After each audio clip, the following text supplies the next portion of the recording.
Welcome to Luca is a Billionaire, where the only thing I invest in is your answers. Hello everyone. In this video I will show how to replace a door handle on a Toyota Tundra. First, gather your tools. You'll need a plastic pry tool and a T30 Torx bit.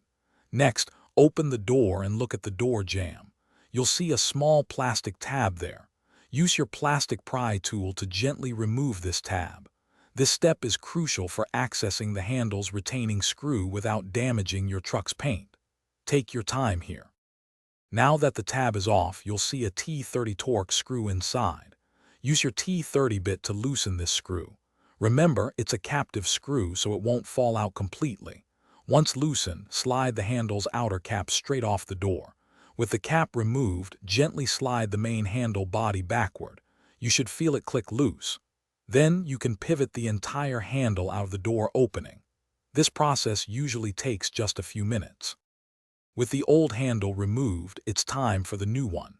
If you're working on the driver's side, carefully transfer the lock cylinder from your old handle to the new one.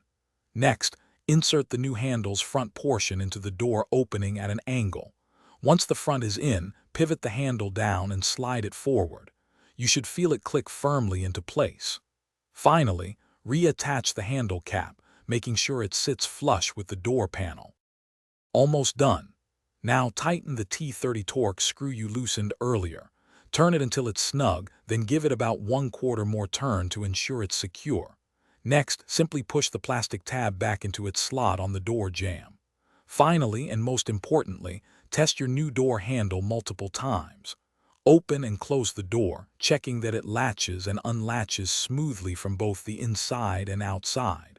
Congratulations, you've successfully replaced your door handle. Thanks for watching and please subscribe. It's the best investment you'll ever make.